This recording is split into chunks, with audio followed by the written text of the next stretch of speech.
Every journey toward greatness begins with a silent battle. It's a war that most never acknowledge, and because they never acknowledge it, they never win. This war isn't fought in public arenas or on grand stages. It's fought within the chambers of your own mind. The average man, the mediocre spirit, he wakes up and lets the day happen to him. He feels fear and obeys it. He senses doubt and accepts it. He gets tired and gives in. But the man who masters his mind, he knows better. He recognizes that every day is a mental battleground, and the first step to victory is awareness. Now, what do I mean by awareness? I mean learning to observe your own thoughts instead of being enslaved by them. You see, mediocrity has a voice. It whispers things like, "You're not ready," "This is too hard," "What if you fail?" That voice sounds like yours, but it isn't you. It's the conditioned part of you, shaped by fear, comfort, past failures, and other people's limitations. Most people hear that voice and believe it. They obey it without question, but when you start to observe it, really step back and see that voice as separate from your true self, you've taken the first powerful step toward mastery. Greatness begins when you pause and ask yourself, who is actually speaking right now? Is it the part of you that was built for more, or the part that's been taught to settle for less? The person who becomes extraordinary is the one who begins to question that voice, to challenge it, and ultimately to silence it. Not with anger, not with resistance, but with clarity. Awareness is clarity. It's the flashlight in the dark corners of your mind that reveals what's been hiding there for far too long. And once you see the truth, once you see how often your mind defaults to limitation, you can no longer pretend. You can no longer unknow what you've discovered. That's why awareness is so powerful. It gives you choice. It gives you responsibility. It gives you the ability to say, no more. No more to excuses. No more to procrastination. No more to hiding behind distractions and blaming circumstances. When you truly become aware, you realize the enemy isn't out there. It's been inside, wearing your face, using your voice. But here's the beauty of it. If it's inside you, then it's under your control, and if it's under your control, then you can rewrite it. You can dismantle the patterns that have kept you small. You can rewire your thoughts, reframe your identity, and reclaim your power.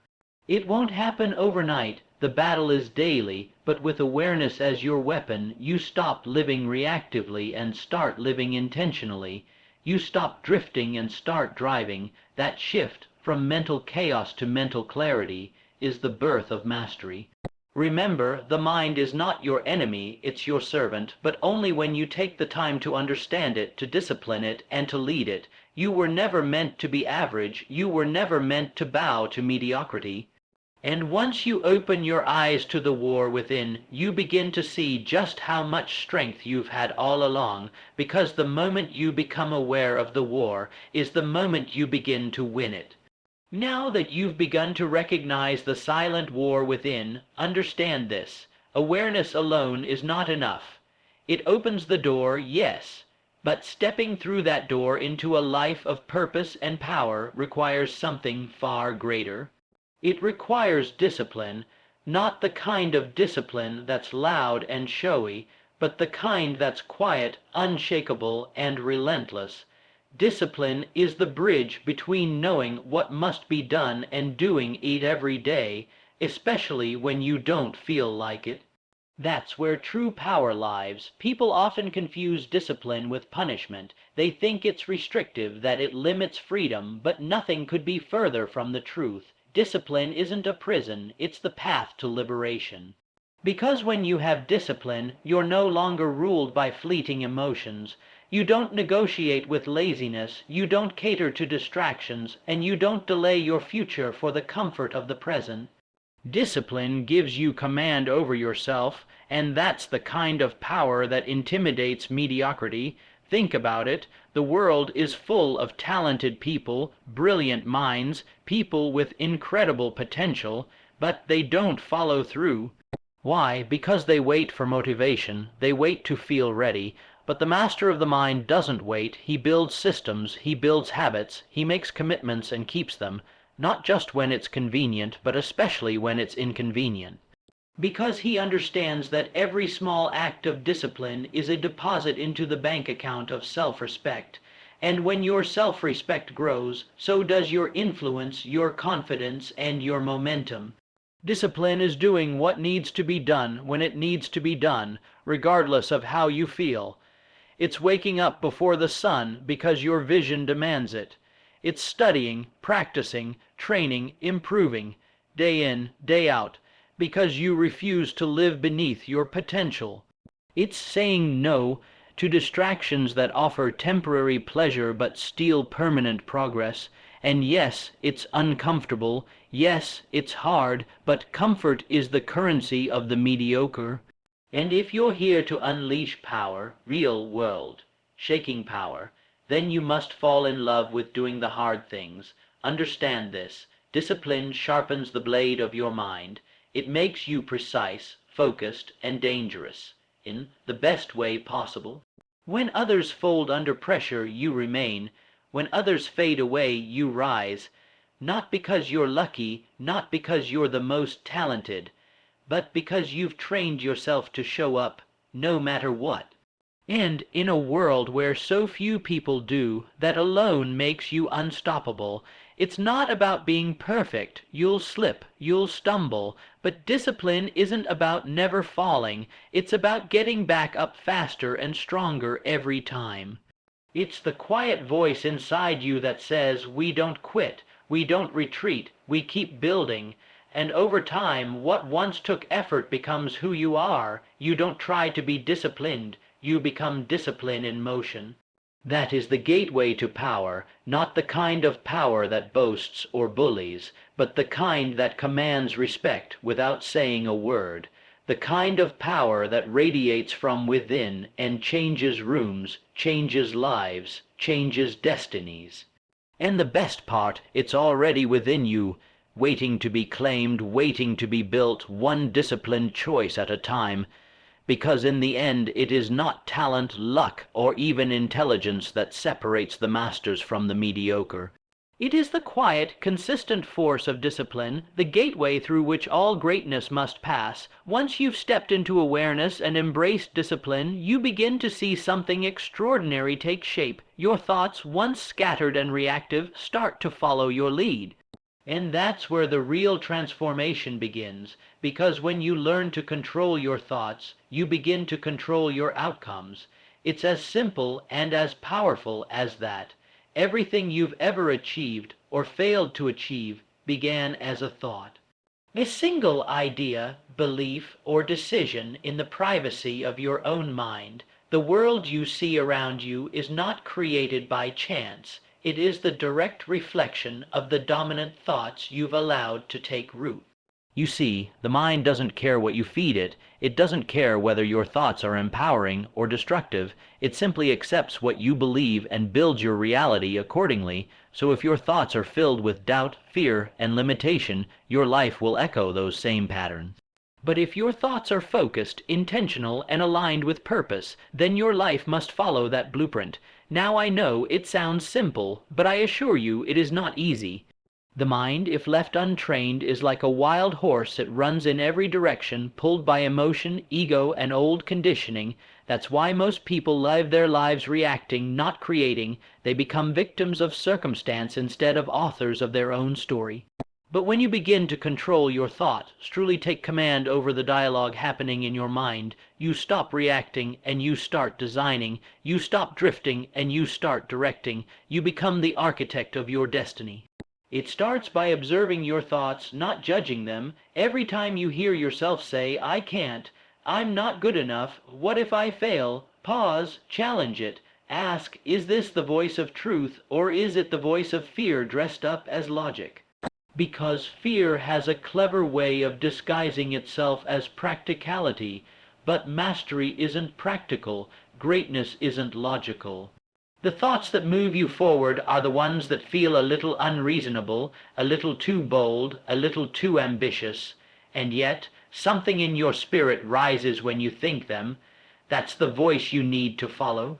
Repetition is the key. Just like a muscle, your mind strengthens through repeated training. Feed it new beliefs, affirm your vision daily, visualize not just the goal, but the version of yourself who already lives it.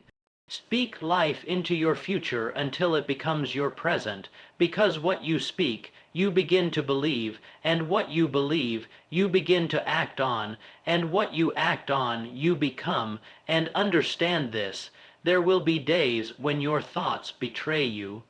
Days when doubt creeps in like a thief in the night. But those are not the days to back down. Those are the days to press in, to remind yourself that thoughts are not facts and emotions are not commands. You are not your fears. You are not your past. You are not your failures. You are the thinker. You are the master. You hold the pen. The most successful, fulfilled, and powerful individuals in history were not without fear. They were not without struggle, but they trained their minds to think beyond their circumstances. They decided, day by day, thought by thought, to focus on what they wanted, not on what they feared.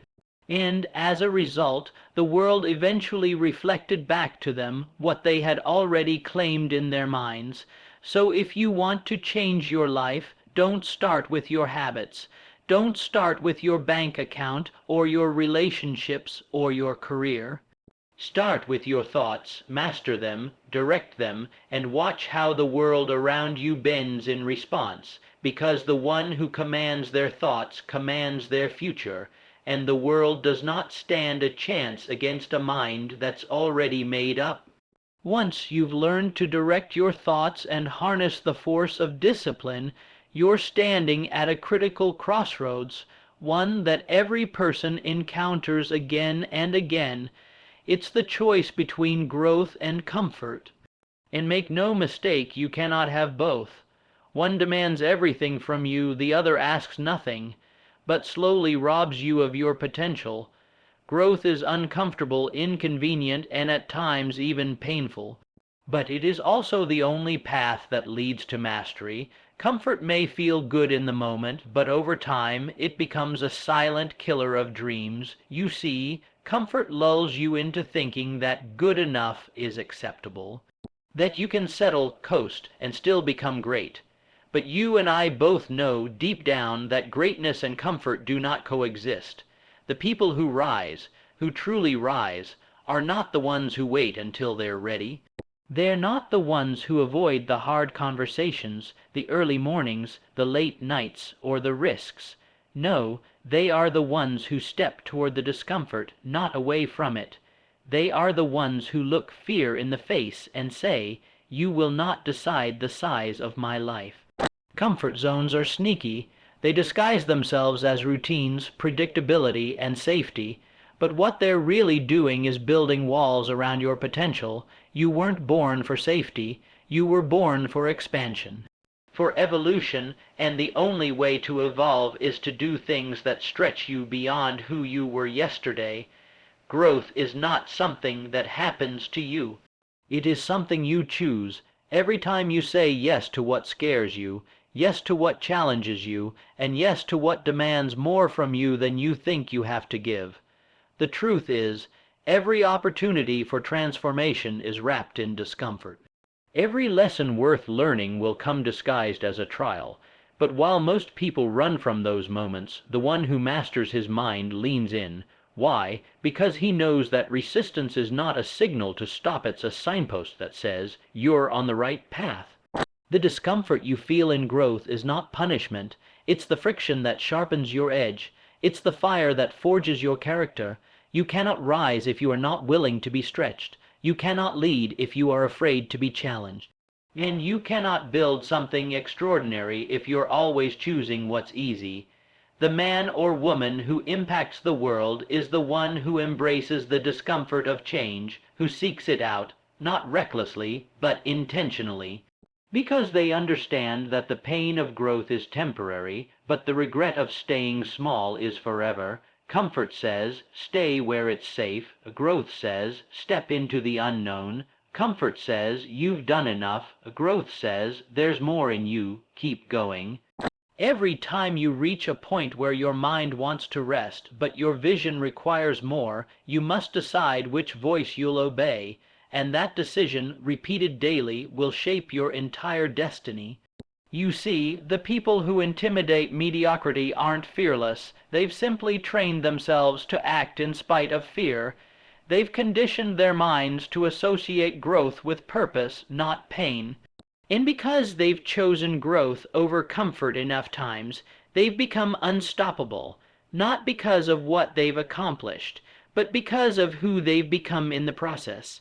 So I say to you now, the next time life gives you a choice between what's comfortable and what's right, between what's easy and what's necessary, choose growth. Choose it when it's hard, choose it when it's lonely. Choose it when no one is watching, and especially when everyone is. Because every time you choose growth, you declare to the world and to yourself that your future will not be dictated by your fear, but driven by your potential. When you've learned to recognize the war within, built the habits of discipline, mastered your thoughts, and chosen growth over comfort, you arrive at a level few ever reach. You become something more than motivated, more than driven.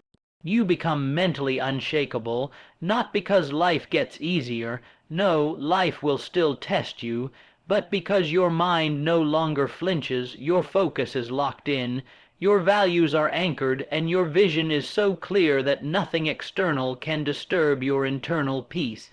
That's when you stop chasing standards and start becoming one. Most people live their lives adjusting themselves to the world. They shrink in rooms that feel too big. They lower their voice when they fear they're too loud. They ask for permission to dream, to speak, to rise, but the mentally unshakable, they don't conform, they lead, they don't ask who's going to let them, they decide who's going to follow. And not because they are arrogant or forceful, but because their very presence communicates strength, certainty, and conviction. It's not loud, it's not performative, it's not about proving anything to anyone. It's about being so aligned with your purpose and principles that you no longer bend to the winds of opinion, pressure, or fear. When you walk into a room with that level of mental clarity, you shift the energy. You raise the temperature. You don't even have to say a word. People feel it. That's what happens when you've mastered your mind. You stop reacting to the world and start influencing it. People begin to look to you as the example. They measure their own standards by yours, not because you told them to, but because you live with such rare consistency that it challenges them to rise higher. And let me be clear, mental strength isn't about suppressing emotion. It's not about pretending everything's perfect. It's about responding with power, not panic.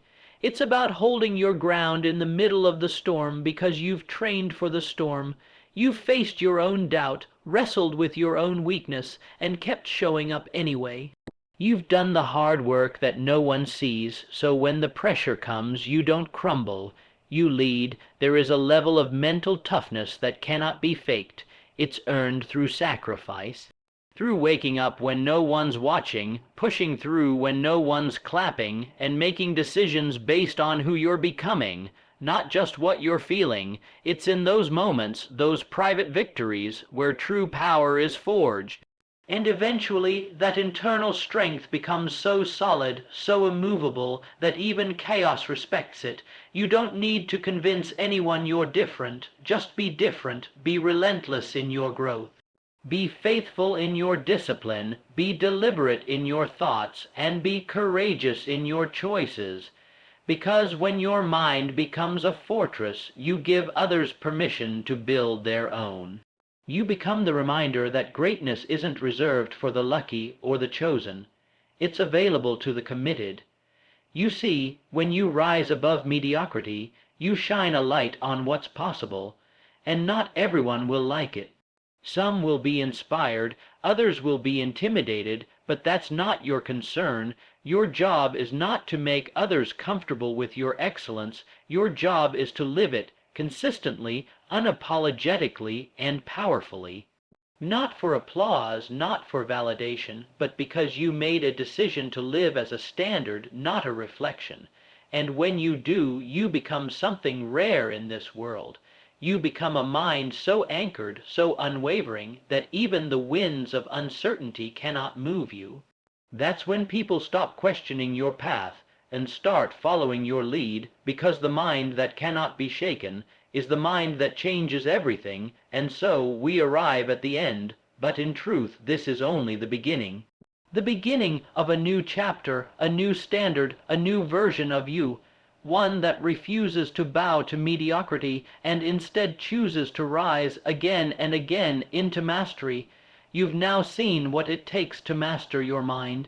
You've learned that the war is internal and awareness is the first weapon. You've seen how discipline isn't the enemy, it's the foundation of all sustained power. You've realized that thoughts are not harmless passing clouds, they are the architects of your reality. You've understood that growth is never found in the safety of comfort zones, but always in the courageous choice to stretch beyond them. And you've glimpsed the kind of person you can become, so mentally grounded, so unshakable, that your very existence sets a new standard for those around you. This path isn't for the faint of heart. It demands more from you than most are willing to give, but that's exactly what separates the masters from the masses. The world will always try to pull you back into its average pace, its average fears, its average expectations. But you weren't born to blend in, you were born to build something greater, starting with the only thing you can ever truly control, your mind. Every break through you desire, every level of success, peace, power, and fulfillment, it all starts inside you. It starts in the silence of your thoughts, in the grit of your daily decisions, and in the boldness of your belief in what's possible. So I leave you with this: do not just hear these words, live them. Let them become the fire that wakes you, the compass that guides you, and the standard that you rise to, no matter what. You have within you a mind that can build empires, shift legacies, and shake the world, but only if you master it. And once you do, once you truly master your mind, you'll unleash a power so clear, so focused, and so bold that mediocrity won't dare stand in your presence.